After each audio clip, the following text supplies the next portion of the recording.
윤석열 당선인이 내각 후보들의 명단을 발표하면서 대한민국의 온통 그 이야기로 들끓고 있습니다.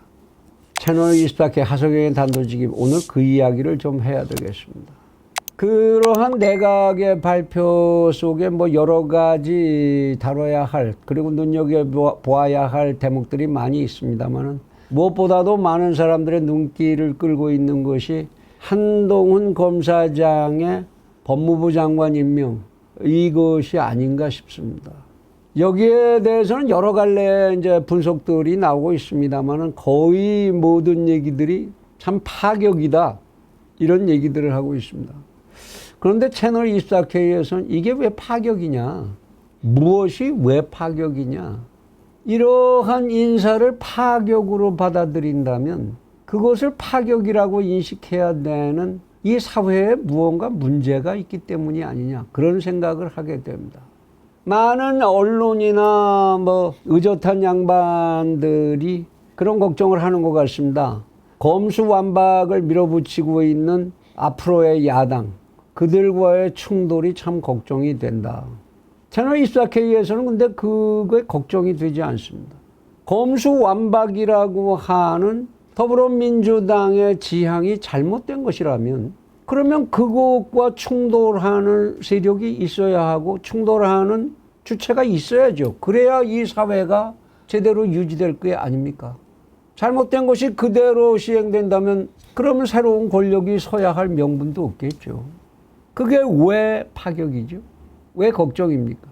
민주당 세력이 한동훈이라는 사나이의 법무부 장관이 되는 것을 그렇게 참 날카롭게 반발한다면 그 이유가 뭐겠습니까? 그들이 그만큼 그를 두려워하고 있다라는 증거가 되고, 그만큼 자신들의 비위가 크다라는 것을 자백하는 것에 다름이 아니지 않은가, 이렇게 이해해야 되는 것 아니겠습니까? 그래서 채널24K에서는 그러한 평가들은 분명히 잘못된, 한 사회의 건강한 가치관에 자리 잡지 않은 잘못된 분석이라고 생각을 합니다. 사실 장관을 각각 임명을 한 윤 당선자의 속내, 그거를 누가 다 들어가서 알아보고 알 수가 있겠습니까? 분명히 한동훈 검사장을 지명한 윤석열 당선자의 속내에는 무언가 분명히 있겠죠. 거기에 대해서 채널24K에서도 이러저런 짐작을 해볼 수는 있습니다. 무엇보다도 장관들 임명하고 나서 대통령에 대해서 가장 걱정해야 될 부분이 이들이 청문회를 잘 돌파할 것이냐라는 것일 텐데, 물론 엄청난 이제 반발에 부딪히겠죠. 내로남불이 또 시작될 겁니다. 거기에 한동훈 검사장이 최대의 타겟이 될 수 있겠죠. 그러면 어떤 결과가 올까요? 글쎄요, 지금 전해지는 바로는 한동훈 검사장 그렇게 털어봤자 별로 털릴 게 없는 그런 사람이라고 하고, 지금까지 검증된 내용으로 봐도 그렇습니다. 지금 권력이 결국 끝내 그를 이제 제거하지 못한 것만 봐도 그렇죠. 그러면 그 사람을 몰아붙이고 흠결이 없는데도 청문회를 인준을 부결한다면, 그러면 더불어민주당이 스스로 이 청문회를 부정하는 자기 모순에 빠지게 될 그런 가능성이 높겠죠. 그렇게 되면 윤석열 이 지명자는 뒤돌아서서 몰래 웃을 수밖에 없을 겁니다. 나머지 청문회의 결과가 다 그 논리 속에 휩쓸려 들어갈 수 있을 테니까요. 그런 계산을 했을 수도 있을 겁니다. 그러나 무엇보다도 채널24K가 주목하는 것은 한동훈이라고 하는 자기가 아껴야 하는 검찰에서의 후배 인재, 이 인재를 보호하기 위한 생각이 먼저 들었을 수 있다. 이 사람을 중앙지검장이나 실제로 수사권을 가진 자리에 배치를 한다면 이 사람은 분명히 과거의 권력의 비위를 들추면서 엄청난 충돌을 할 수밖에 없을 겁니다. 그걸 하지 않는다면 한동훈이가 아닐 테니까요. 그러면 그것이 앞으로 이제 야당이 될 민주당하고의 관계에서 굉장히 많은 소음을 일으키게 될 가능성, 그걸 생각하지 않을 수 없겠죠. 그렇다면 그를 그 자리에 두지 않고 법무부 장관에 둔다면 그러한 문제는 상당 부분 해소가 될 수 있을 겁니다. 법무부 장관은 직접 수사권이 없고 수사를 지휘한다고 해도 개별적 사건의 수사를 지휘하지 않겠다고 한동훈 검사장이 그 지명 기자회견에서 그 자리에서 밝혔으니까 사건을 직접 다루지 않을 겁니다. 그로부터 자유롭겠죠. 그 다음에 계산이 있겠죠. 그렇다고 그러면 지난 정권에 이 엄청나게 쌓여있는 비리, 고발장이 아마 엄청나게 쌓여있는데 그 고발장 다 찢어버릴 수도 없는 거 아닙니까? 국민들이 한 고발인데. 고소고발, 그 사건 검찰은 다 다뤄야 합니다. 그러면 법무부 장관이 할 수 있는 일은 인사권이죠. 검사에 대한 인사권. 그 인사권을 통해서 그러한 사건들을 수사할 수 있는 믿을 만한 검사들을 포진시키는 작업을 폭넓게 할 수가 있을 겁니다. 그러면 그 검사들이 법에 정해진 바에 따라서 법대로 그 사건들을 하나씩 정리해 간다면 한동훈 검사장에게 집중될 수 있었던 이런 포화는 상당히 분산되는 효과를 가질 수가 있을 것이고 국민의 여론을 법치를 세운다는 쪽으로 몰아가는데 유리하게 작용할 수도 있을 겁니다.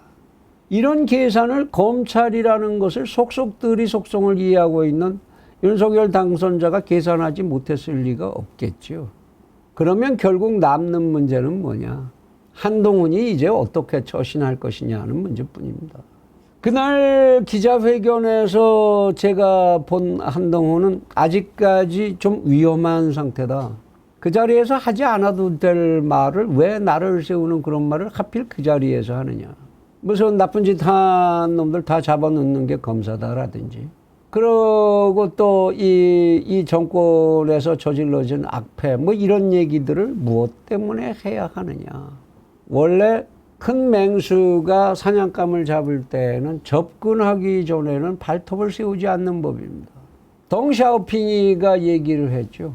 미국과의 싸움을 결전을 하기 전에 도광양회하라.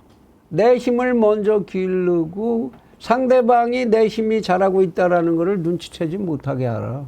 이렇게 목표가 큰 사람은 그러한 작전가는 언제든지 작전을 길게 보고 운영하는 법입니다.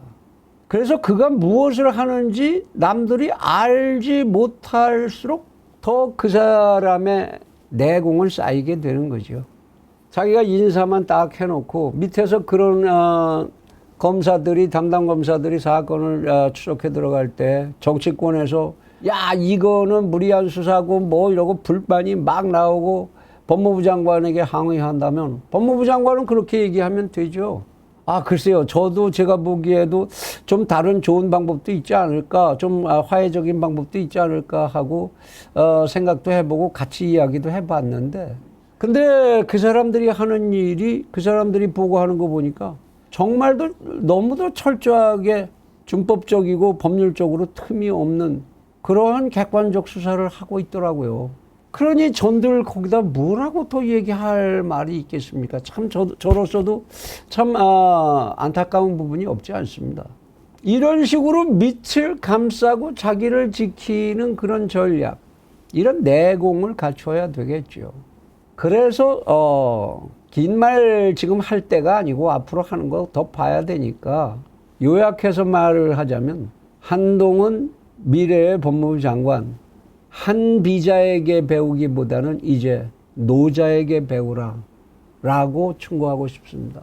법을 법대로라고 자기가 나서서 그걸 마구 칼을 휘두르는 모양을 보이는 것보다는 아무것도 하지 않는 것 같지만 그러나 하지 않는 것이 없는 그런 능력을 갖춘 지도자가 되라. 무치지치, 무위지치, 아무것도 하지 않는 것 같이 보이지만 하지 않는 것이 없는 것. 그것이 최고의 리더십이고 용인술이고 그리고 승리의 길이다라는 것. 이것을 가슴에 새기길 바랍니다. 그러면서 노자가 그런 비유를 하지요. 세상을 정말 잘 다스리는 자는 작은 고기를 굽는 것과 같이 한다. 세상을 다루는 걸 아주 고기를 이리 뒤집고 저리 뒤집고 이러는 사람, 그 사람은 고기를 잘 구울 줄 모르는 사람입니다. 고기를 잘 굽는 요리사는 밑에서 불만 잘 떼주고 필요한 때만 한 번 이렇게 뒤집어주면 된다. 아무것도 하는 것 같지 않지만 모든 것을 하는, 그러나 수준 높은 리더십을 밤새워서라도 고민하고 내공으로 만들기를 빕니다. 전도에 대한민국의 국익이 함께 할 수 있기를 진심으로 기원합니다.